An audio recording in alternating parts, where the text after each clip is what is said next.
What else we got here? Just quick little recommends for the week that I watched. One of them is in the theaters, I think still as we speak. It should be for another couple weeks, although they go away pretty quickly. It'll probably be on streaming in 2 months. Either way, I watched Final Destination Bloodlines with my kid because it seemed like it'd be a fun one to go watch, and a lot of people did.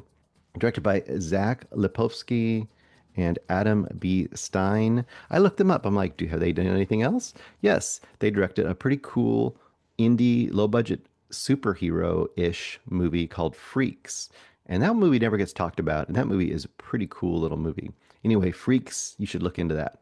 So there really isn't a review you can give. This is like watching a Friday the 13th movie or any kind of movie like that where it is a kind of a basic formula and it either does the formula really, a Saw movie or something, right? A movie that they do their formula either really well and it's a lot of fun, or they don't do the formula really well and it's not a lot of fun. So that's the real question we have with a movie like Final Destination Bloodlines. And I was thinking about this. How do I rate this? Did I have a good time? I had a great time. Was it what I wanted in a Final Destination movie? Absolutely, it was what I wanted in a Final Destination movie. So to me, this is the epitome of a three-star banger. It's what a three-star banger should be.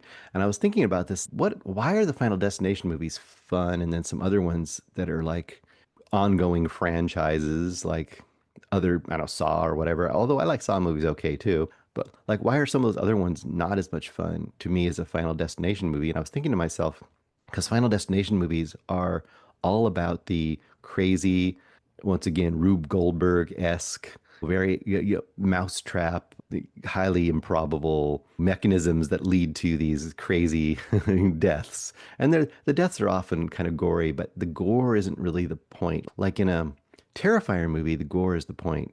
The point in the Final Destination movies is the crazy misdirection and the crazy elements that have to all lead to a almost a punchline, almost a joke version of a death. And these are very much more humoristic than Terrifier tries to be humoristic, but it comes across to me as really, I don't know, emotionally, like ethically gross. They seem like bad people making those movies to me, even though I'm sure they're probably not. They seem like it because they're cruel. Whereas Final Destination movies, they are like using all of their creativity to make these kind of elaborate, ridiculous deaths. And I think that's why I can find them to be fun as opposed to like a Terrifier movie. And I was still trying to think, how do you describe to a person who's just not into these kind of things? Like, why would you want to be interested or why would you like a Final Destination movie? And I was thinking to myself, it's like people who I think like really love action movies or maybe martial arts movies, right? I'm not a huge martial arts movie guy, but I get it because if you are really into martial arts and you love the martial arts fights in a particular movie and the particular fighters and the way it's choreographed, and once again, I say choreographed, I think that's the key, right? Great martial arts sequences are going to have essentially a very well choreographed dance. And the more creative and the more, I guess, well executed it is, the more fun you might have with that. I That's my impression of how that works for people who love that. And in the same way, these are really highly choreographed, really, really well staged, like elaborate deaths. And the one I bring out, and there's quite a few really good ones in this movie. The one that really struck me was the Space Needle one. And once again, it's coded as the Space Needle. It's not the Space Needle, but it's supposed to be in, like, I think, the 50s or early 60s. And it's obviously supposed to be like the Space Needle, even though they probably didn't want to spend the money to buy the rights to that. Plus, the Space Needle never fell down or had any collapse. But it's just this opening night in the restaurant of the quote Space Needle with this young couple who are about to get engaged. And you meet all of the different characters from the trip, from the elevator ride up all the way to the moment that all heck breaks loose. I'm not swearing, Greg. I'm not even saying the HE doubles hockey sticks. You should be appreciating that. Until all insanity breaks loose, you meet like all these characters, the band, the servers, the other people that are dancing there, the young couple that we're following, a little kid who's just a little S something, a little jerk who's causing havoc, and just all of those things intricately combining to cause absolute mayhem.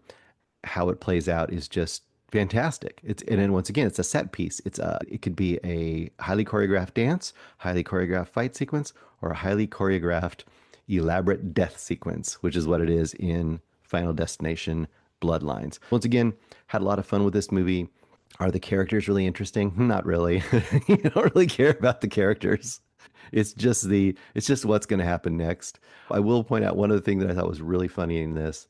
There's one character who supposedly has survived this death curse for, I don't know, 20 or 30 years. When they go find that person, they're basically living in a cabin in the middle of nowhere, like in the woods, the Northwest somewhere, I guess.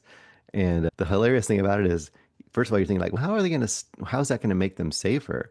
And then you see that around their house, they basically built this fort to keep other people out, gates, and all these like logs carved into spikes. It looks more like a place you'd hide to be in a zombie apocalypse, right? To keep the humans and zombies away from your house. But also looks like the most deadly yard for a supposed safe house you'd ever have. So essentially, if she ever left the house, she'd probably be impaled on one of the spikes like immediately. So it's just funny that she would, it's like you create this super deadly environment outside of your house when you're trying to stay safe from death that can get you by anything, including like, I don't know, a marble rolls across your floor and that's going to lead to like a chain reaction of things to cause you to be blown up or something. Like that's the way this world works. So I thought that was really funny.